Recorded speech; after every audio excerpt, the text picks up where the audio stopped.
Hello students, welcome in Beyond एजुटेक। Beyond एजुटेक एक ऐसा प्लेटफॉर्म है जहां मैं आपको अकाउंटेंसी क्लास 11th और 12th के सारे कोर्स स्ट्रक्चर को कंप्लीट करवाऊंगा कंसेप्ट के साथ। मैं यहां पर जो भी टॉपिक डिस्कस करूंगा वो सब कुछ कंसेप्चुअल होगा, कंसेप्ट पर आधारित होगा। तो जो भी हमने अकाउंट्स में बेसिक अकाउंटिंग प्रिंसिपल पढ़े हैं या जो भी हम प्रिंसिपल पढ़ेंगे उन सब का इस्तेमाल हम यहाँ पर करेंगे। ठीक है, तो हमसे आप जुड़े रहिए। आज हम यूनिट नंबर 3 यानी accountancy class 12th unit 3 start करेंगे, जो है आपका reconstitution of a partnership firm. तो सबसे पहले reconstitution of a partnership firm में हम रिकंस्टिट्यूशन ऑफ पार्टनरशिप फर्म का मीनिंग को समझेंगे। इसके बाद किन कारणों से रिकंस्टिट्यूशन होता है इसके बारे में हम जानेंगे, यानी reconstitution of the firm may happen in the following circumstances. तो कौन कौन सा ऐसा सर्कमस्टांस है जिसकी वजह से फर्म जो है पार्टनरशिप फर्म उसको रिकंस्टिट्यूट होना पड़ता है, यानी उसका पुनर्गठन होता है। और जब रिकंस्टिट्यूट होगा कोई भी पार्टनरशिप फर्म तो कौन कौन से एडजस्टमेंट आपको करने पड़ेंगे वो यहाँ पर हम डिस्कस करेंगे। तो आइए सबसे पहले हम स्टार्ट करते हैं कि reconstitution of a partnership firm किसे कहते हैं। देखिए, जो आपका पार्टनरशिप बिजनेस है वो एग्रीमेंट पर चलता है, और अगर उस एग्रीमेंट में कोई भी चेंज किया जाएगा, किसी भी तरीके का कोई भी बदलाव किया जाएगा, तो वो कहलाएगा आपका reconstitution of a partnership firm. यहां पर एक वर्ड है रिकंस्ट्रक्शन। कौन सा वर्ड है? रिकंस्ट्रक्शन। रिकंस्ट्रक्शन वर्ड आप लोग सभी को जानते हैं। रिकंस्ट्रक्शन का मतलब होता है पुनर्निर्माण। तो यहां पर अगर पहले हम री को हटा दें, कंस्ट्रक्शन का मतलब होता है निर्माण करना और रिकंस्ट्रक्शन का मतलब होता है पुनर्निर्माण करना। अगर आप किसी बिल्डिंग को या किसी इमारत को दोबारा से उसको बना रहे हैं, उसका निर्माण कर रहे हैं, तो इसको कहेंगे हम रिकंस्ट्रक्शन। लेकिन हम रिकंस्ट्रक्शन नहीं, यहाँ पर है हमारा रिकंस्टिट्यूशन। रिकंस्टिट्यूशन का मतलब होता है पार्टनरशिप फर्म का पुनर्गठन। कंस्टिट्यूशन का मतलब होता है गठन करना और रिकंस्टिट्यूशन का मतलब होता है पुनर्गठन करना। अब आप और हम ये सभी कोई जानते हैं कि पार्टनरशिप जो चलता है वो किससे चलता है? एग्रीमेंट से चलता है। पार्टनरशिप बिजनेस बिना एग्रीमेंट के नहीं चलता है। पार्टनर्स के बीच में एग्रीमेंट का होना जरूरी है। जैसे यहां पर मान लो कि 3 पार्टनर हैं, ए, बी और सी, और तीनों का जो प्रॉफिट शेयरिंग रेशियो है वो इस एग्रीमेंट में लिखा होगा। इस एग्रीमेंट में जो प्रॉफिट शेयरिंग रेशियो था वो 3:2:1 का था, मान लो। अब अगर इस रेशियो में या इस एग्रीमेंट में किसी भी तरीके का कोई भी बदलाव किया जाएगा तो वो कहलाएगा आपका reconstitution of a partnership firm. Reconstitution का मतलब हो गया पार्टनरशिप का पुनर्गठन। रिकंस्ट्रक्शन का हो गया मतलब पुनर्निर्माण। तो किसी इमारत का, किसी बिल्डिंग का पुनर्निर्माण रिकंस्ट्रक्शन, और अगर पार्टनरशिप का रिकंस्ट्रक्शन यानी पार्टनरशिप फर्म का रिकंस्टिट्यूशन का मतलब हो गया कि एग्रीमेंट में बदलाव। ठीक है, यानी आपका अगर पार्टनरशिप बिजनेस रिकंस्टिट्यूट कर रहा है या मतलब उसका पुनर्गठन किया जा रहा है तो मतलब एग्रीमेंट को चेंज किया जा रहा है। ठीक है, अब ये एग्रीमेंट किन कारणों से चेंज होता है, तो ये सारे आपके रीजंस हैं जिसकी वजह से एग्रीमेंट में बदलाव होता है। तो सबसे पहले हम मीनिंग को समझते हैं कि रिकंस्टिट्यूशन का क्या मतलब है। चलिए, सबसे पहले reconstitution of a partnership firm line by line हम डेफिनेशन को इसके समझते हैं।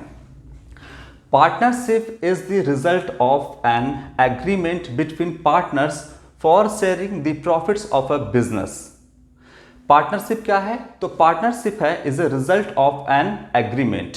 पार्टनरशिप जब आप शुरू करोगे कोई भी बिजनेस तो 2 से लेकर के 50 पार्टनर तक उसमें हो सकते हैं, और मान लो कि 3 पार्टनर है ए, बी, सी, और इन तीनों के बीच में कोई झगड़ा ना हो, कोई डिस्प्यूट ना हो, इसकी वजह से हम एक एग्रीमेंट बनाते हैं। और एग्रीमेंट में सारी बातें, तमाम बातें लिखी होती हैं कि कौन पार्टनर जो है कितना कैपिटल इन्वेस्ट करेगा या फिर उनके बीच का प्रॉफिट शेयरिंग रेशियो क्या होगा। अगर इसमें कोई भी बदलाव होता है तो वो कहलाता है रिकंस्टिट्यूशन। तो कहता है कि partnership is a result of an agreement. Partnership किसका रिजल्ट है? एक एग्रीमेंट का रिजल्ट है between partners for sharing the profits of a business. जो भी बिजनेस में प्रॉफिट शेयर किया जाएगा वो एग्रीमेंट में आपका लिखा होगा, जैसे यहां पर 3:2:1 के रेशियो में तीनों पार्टनर प्रॉफिट को शेयर करेंगे। अब आगे लिखता है any change in the partnership agreement. ये आपका पार्टनरशिप एग्रीमेंट है। Any change in the partnership agreement brings to an end the existing agreement. अगर इस एग्रीमेंट में कोई भी चेंज होता है, मान लो इस एग्रीमेंट में चेंज हुआ और पार्टनर्स ने ABC जो पार्टनर थे उन्होंने डिसाइड किया कि हम जो फ्यूचर में प्रॉफिट शेयरिंग रेशियो बांटेंगे वो है 1:1:1 के रेशियो में। मतलब हम फ्यूचर में जो है वो क्या करेंगे, हमारा जो प्रॉफिट शेयरिंग रेशियो होगा वो इक्वली होगा, हम इक्वली प्रॉफिट को बांटेंगे। तो ये क्या है, एग्रीमेंट में बदलाव किया गया, यानी 3:2:1 जो पुराना आपका एग्रीमेंट में लिखा हुआ था इसको चेंज कर दिया गया और अब जो एग्रीमेंट नया एग्रीमेंट बना उसमें आपका जो प्रॉफिट शेयरिंग रेशियो है वो 1:1:1 का है, मतलब एग्रीमेंट में बदलाव किया गया। तो any change in the partnership agreement brings to an end the existing agreement. तो इस एग्जिस्टिंग एग्रीमेंट को खत्म किया गया और एक नया एग्रीमेंट लाया गया। A new agreement comes into force, और एक नया एग्रीमेंट बना जिसमें क्या लिखा होगा, ABC के बीच में जो प्रॉफिट शेयरिंग रेशियो होगा वो इक्वली होगा, मतलब 1:1:1 के रेशियो में होगा। ठीक है।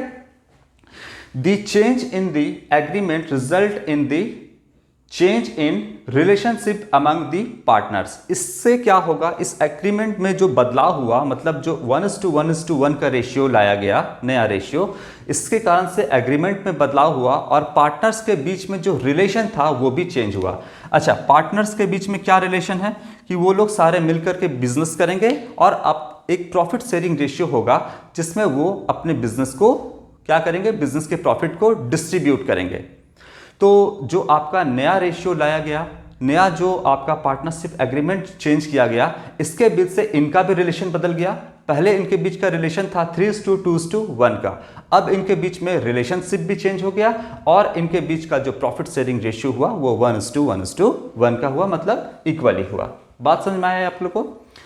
इन सच अ केस, इस केस में although the firms continues, firm तो कंटिन्यू चलता रहेगा, it amounts to the reconstitution of the partnership firm, और इसके कारण से पार्टनरशिप फर्म क्या हुआ, रिकंस्टिट्यूट हो गया, उसका पुनर्गठन हो गया। सिंपल एक लाइन में बोले, पार्टनरशिप जो चलता है वो एग्रीमेंट पे चलता है और एग्रीमेंट में किसी तरीके का कोई भी बदलाव होता है, कोई भी चेंज किया जाता है तो उसको हम कहते हैं reconstitution of a partnership firm. Clear है? अब किन किन कारणों से पार्टनरशिप फर्म में बदलाव होता है, चेंज होता है, इसके बारे में हम जानते हैं। सबसे पहला है आपका रिकंस्टिट्यूशन ऑफ द फर्म में happen in the following circumstances. तो कौन कौन सा ऐसा सर्कमस्टेंसेस है जिसके कारण से रिकंस्टिट्यूट होता है आपका पार्टनरशिप फर्म? पहला है change in the profit sharing ratio among existing partners. Existing partner मतलब जो बिजनेस में पार्टनर्स काम कर रहे हैं, ऑनर काम कर रहे हैं, अगर उनके बीच में कोई भी प्रॉफिट शेयरिंग रेशियो चेंज होता है तो वो कहलाएगा आपका reconstitution of a partnership firm. यहां पर जो एग्जिस्टिंग, अगर हम एग्रीमेंट की बात करें तो ये एक एग्रीमेंट है और यहां पर 3 पार्टनर हैं ABC। ये तीनों कौन पार्टनर हैं? बिजनेस के एग्जिस्टिंग पार्टनर हैं जो पहले से बिजनेस में काम कर रहे हैं, तो ये एग्जिस्टिंग पार्टनर है। तो लिखता है change in the profit sharing ratio. इनके बीच में पहले जो रेशियो था ये 3:2:1 का था और अब चेंज होकर के क्या हो गया है, 1:1:1।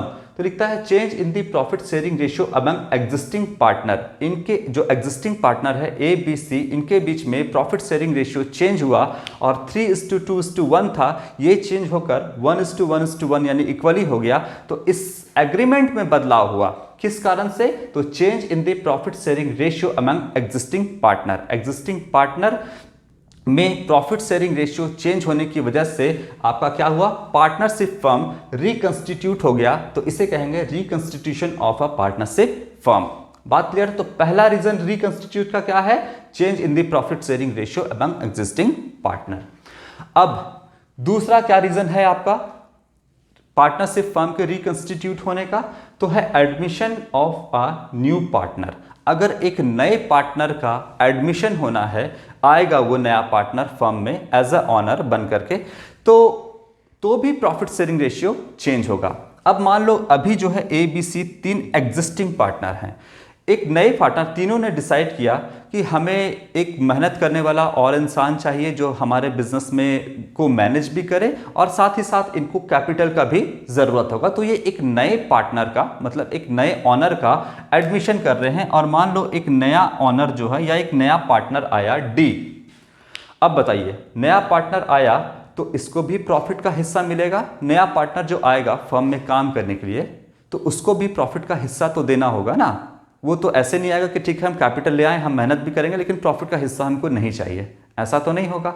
तो इसको भी चाहिए होगा प्रॉफिट का हिस्सा। इसीलिए फिर से आपको इस एग्रीमेंट को चेंज करना होगा और एग्रीमेंट को चेंज करने के लिए आपको प्रॉफिट शेयरिंग रेशियो को फिर से चेंज करना होगा।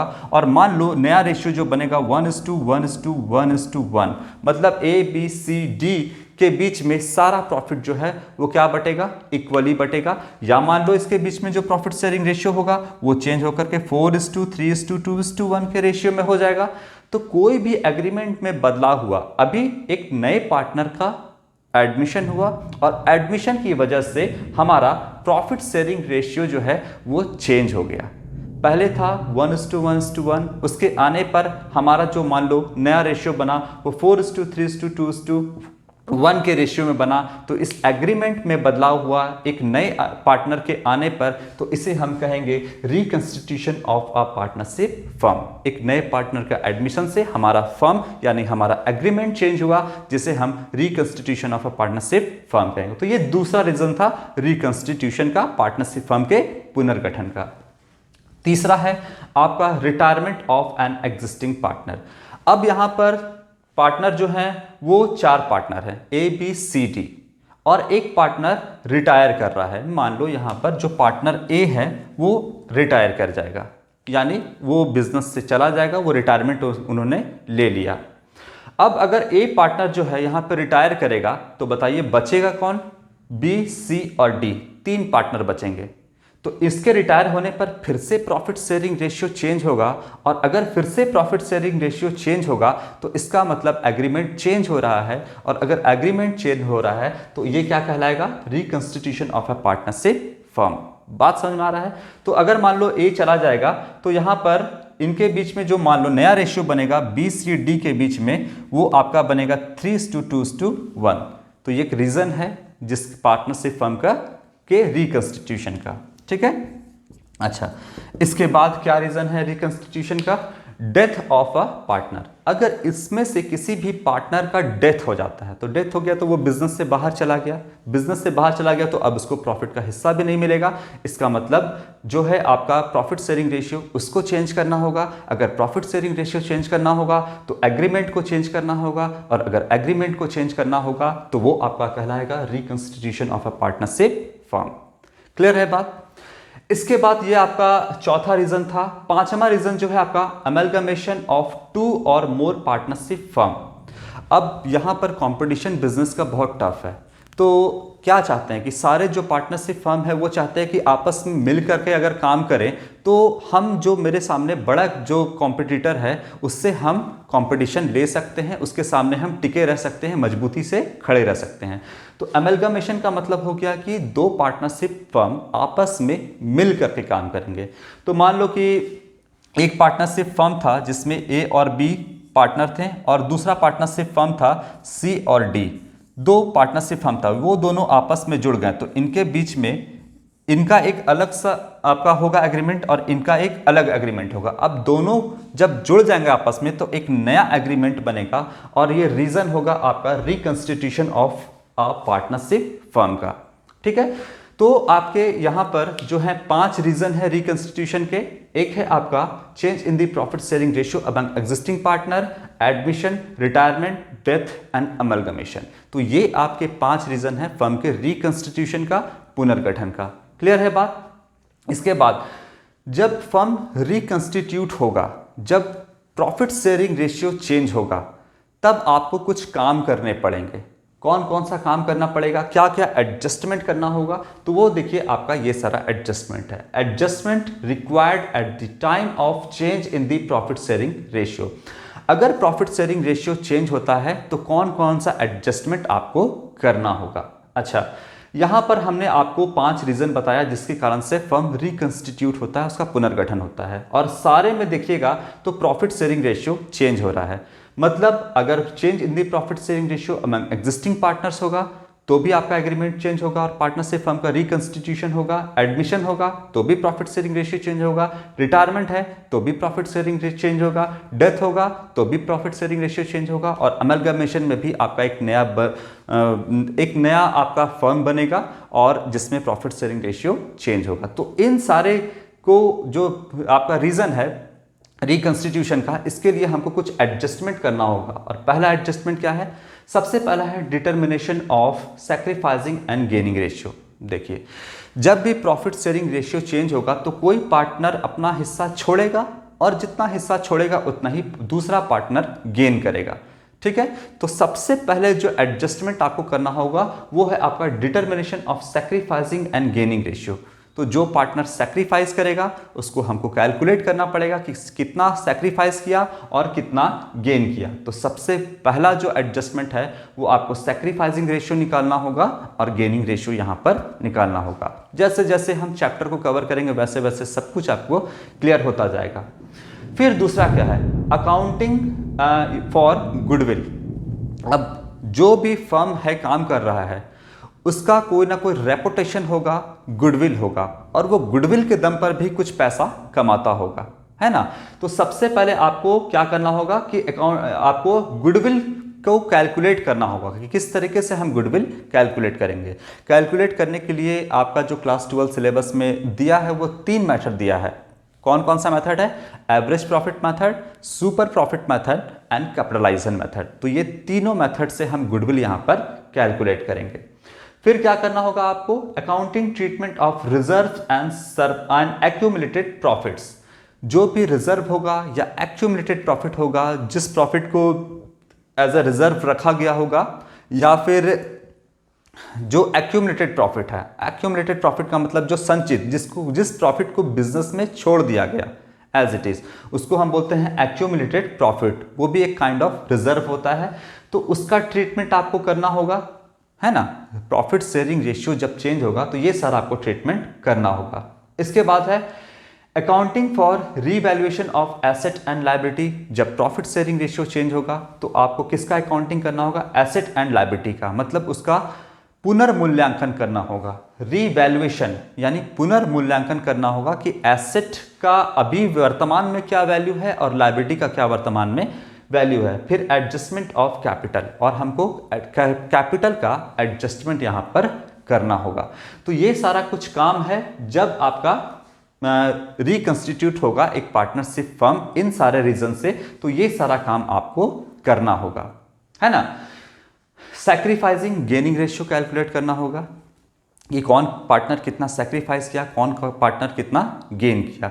अब जो गेनिंग पार्टनर है ना, देखिए कोई भी जब बिजनेस चल रहा है तो वहां पर इमोशन का कोई बात नहीं कि भाई साहब आप हमको इतना प्रॉफिट दे दो या आप हमको थोड़ा सा बढ़ा कर दे दो, नहीं। सब कुछ जो आप बिजनेस में करोगे वो सब कुछ डिसाइड होगा एग्रीमेंट में, और यहाँ पर कोई भीख या माफ़ी नहीं मांग सकता बिजनेस में कि आप हमको ज़्यादा प्रॉफिट दे दो, इस समय हमको बहुत दिक्कत है, हमारा परिवार ठीक से नहीं चल रहा है, नहीं, इस तरीके से नहीं। वो तो इमोशन की बात हो गई, लेकिन बिजनेस में जो एग्रीमेंट है उसी के हिसाब से आपको पैसा मिलेगा, प्रॉफिट मिलेगा, गुडविल का हिस्सा मिलेगा, रिजर्व का हिस्सा मिलेगा, है ना। आपको जितना भी बिजनेस का एसेट का हिस्सा है वो सब कुछ आपको एग्रीमेंट के हिसाब से मिलेगा, ठीक है। तो इसमें गेनिंग सैक्रिफाइसिंग रेशियो कैलकुलेट करना होगा, गुडविल का ट्रीटमेंट करना होगा। जब प्रॉफिट शेयरिंग रेशियो चेंज हो रहा है तो जो पार्टनर गेन करेगा वो सैक्रिफाइसिंग पार्टनर को जितना वो गेन किया है उतना गुडविल का हिस्सा देगा।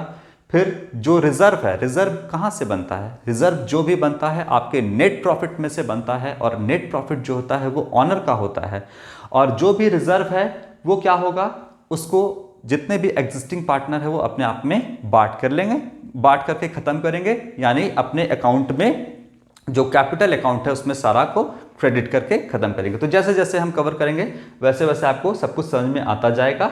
फिर हम एसेट और लायबिलिटी का पुनर्मूल्यांकन करेंगे और जो भी इसमें आपका गेनिंग पार्टनर है या जो भी पार्टनर हैं वो क्या करेंगे, अपने आप में ओल्ड प्रॉफिट शेयरिंग रेशियो में सारा जो भी अगर प्रॉफिट होगा उसे डिस्ट्रीब्यूट कर लेंगे, या अगर लॉस भी होता है तो उसको अपने जो आपका ओल्ड प्रॉफिट शेयरिंग रेशियो होगा उसमें क्या कर लेंगे, डिस्ट्रीब्यूट कर लेंगे। और फिर हम कैपिटल का भी एडजस्टमेंट करना सीखेंगे। ठीक है, तो आज के वीडियो में हमने थोड़ा थ्योरेटिकल पार्ट यहाँ पे कवर किया। हमने सबसे पहले पार्टनरशिप फर्म के का जो रिकंस्टिट्यूशन का मतलब था, मीनिंग था, उसको समझा।